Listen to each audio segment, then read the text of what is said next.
जय श्री राम। श्री राम चैनल के दर्शकों को मेरा बार बार नमन। मेरे मित्रों, मैं आशा कर रहा हूँ आप लोग मुझे लाइक कर रहे हो, सब्सक्राइब कर रहे हो, मेरी वाणी को जन जन तक पहुँचा रहे हो। मेरे मित्रों, कल मैंने बताया था रावण खिन्न होकर के कह रहा है विभीषण को कि मूर्ख, मैं जानता हूँ गाय जो है दूध देती है, ब्राह्मण जो हैं संयमी सदाचार सिखाते हैं और स्त्रियों से अस्थिरता ही प्राप्त होती है, और जो हितैषी होते हैं दुख देने वाले होते हैं, और तुम मेरा बन करके जो है हमारे यानी कि जो नाम है उस पर कलंक लगाना चाहता है, मुझ पर रहने पूरे लंका का तू कलंक का भागीदार होना चाहता है। तब आज की गाथा जोड़ रहा हूं। बाबा तुलसीदास जी लिख रहे हैं, अरे मम पुर बसी तपसिन पर प्रीति, अवसठ मिलु जाई तिनई कहूँ प्रीति। ओ अस कही कीने सी चरण प्रहारा, अनुज गए पद बारही बारा।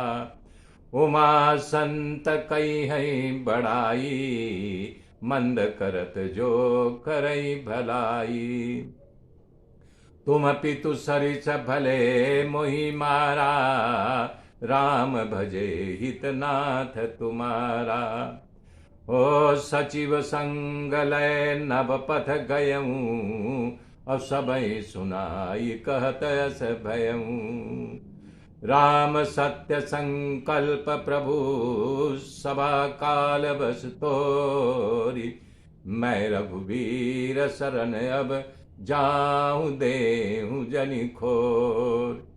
रावण विभीषण को कह रहा है मेरे यहाँ रह करके तपस्वियों को प्रीति अपना बनाता है, उनका गुणगान करना चाह रहा है। रावण कहना चाह रहा है कि हमारा गुणगान न करके उन तपस्वियों वनवासियों का गुणगान कर रहा है। लगता है कि तू शत्रुओं से मिला है, तेरी यही नीति है, और बता रहा है कि मेरे पास रह करके जो अपने हित कार्य के विरुद्ध चलता है, मैं तेरा हित कर रहा हूँ और तू हमारे विरुद्ध चल रहा है। निसंदेह तू मेरे मित्र के रूप में तू मेरा शत्रु प्रकट हुआ है।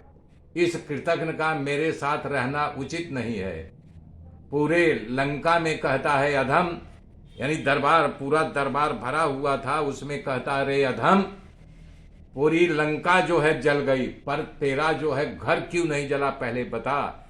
हमारा भी महल जल गया, सारे निशाचरों का, तेरा ही एक कैसे बचा रह गया घर।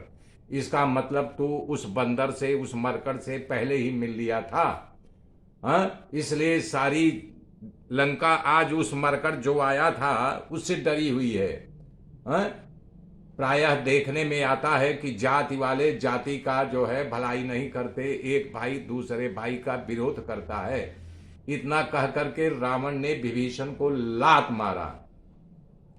कालेन नोदितो दैत्यो विभीषण मथा ब्रवीत, मद्दत्त भोगे पुष्टांगो मस्मिदे बसन्नपि।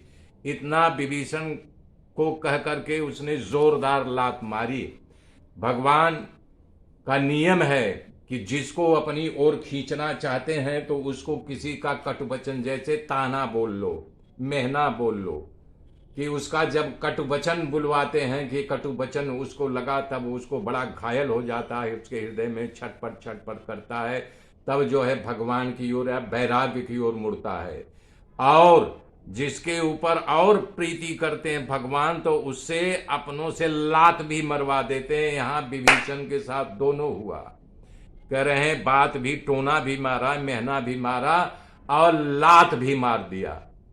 तो यहाँ भगवान शंकर पार्वती जी को बता रहे, हे उमा, इतने पर भी विभीषण हाथ जोड़ करके रावण के पैरों में गिर करके गिड़गिड़ा करके बोल रहा कि भैया, बड़ा भाई जो है पिता के समान होता है, आपको मुझे लात मारने से हमारा कुछ नहीं जाएगा, लेकिन फिर भी मैं आपको कह रहा हूं कि राम के भजन के बिना आपका कल्याण नहीं हो सकता है। भैया, आपका कल्याण नहीं हो सकता है। श्री राम जी के संकल्प जो किए हैं, उनके संकल्प के द्वारा भैया आप काल के वश में हो गए हो। अब मैं तुम्हें छोड़ करके मैं श्री राम जी के शरण में जा रहा हूं। भैया, निश्चित रूप से अब तुम्हारा कल्याण नहीं है।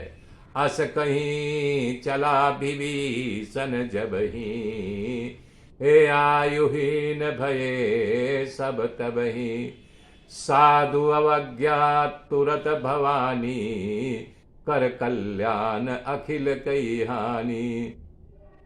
रावण जब ही विभीषण त्यागा, भयहु विभव बिनु तब ही अभागा। जब विभीषण ने कहा अब मैं तुम्हें छोड़ करके मैं श्री प्रभु राम जी के पास जा रहा हूं, तभी से उसी क्षण से वो आयुहीन हो गया। और कह रहे हैं इस पर भी एक कथा है कि कथा ये है, 5 युवान कहीं ब्राह्मण के पुत्र पंडिताई पढ़ने गए थे। वो सब विद्या जब विशारद हो गए, जब अपने वतन अपने गांव अपने घर की ओर लौटे तो भयानक बारिश हो रही थी और तार तार तार तार बिजली गिरती थी, चमक रही थी। ये जैसे कदम आगे बढ़ाए उनके नज़दीक बिजली गिरती। तब पांचों ने सोचा रे यार बिजली हमारे नज़दीक क्यों गिर रही है। तब बोले अच्छा एक काम करो, एक आदमी इससे से बाहर निकल के जाओ, जरा थोड़ी दूरी पे खड़े रहो, देखो बिजली तुम पर पड़ती है कि नहीं। हो गया, बिजली तड़ तड़ तड़ तड़ की लेकिन गिरी नहीं। तब वो आ गया, फिर दूसरा गया, ऐसे ऐसे तीसरे गए। जब सब चले गए तो आखिरी जो बचा हुआ था, जब उस ग्रुप में से अलग हुआ, तड़ाक करके बिजली गिरी और चारों जल करके भस्म हो गए। इसी प्रकार पुण्य आत्मा उसमें से आखिरी था, जिसके कारण 4 बचे हुए थे। वो पुण्य आत्मा उसमें से जब बाहर हो गया तो चारों भगवान के द्वारा प्रताड़ित किए हुए दंड को पाकर के भस्म हो गए। ऐसे बाबा जी लिख रहे हैं कि विभीषण भगवान का पक्का भक्त था और जो है सदाचारी था, पुण्य आत्मा था, उसके ही रहने से लंका सुरक्षित थी। मानो जब चला गया तो रावण ही नहीं पूरी लंका आयुहीन हो गई, तो कहाँ से सुरक्षित रहेगी। वो अपने सचियों को साथ लेकर के आकाश मार्ग से उड़ करके प्रभु के पास जा रहा है। मेरे मित्रों, आगे की गाथा कल जोड़ूंगा। जय श्री राम।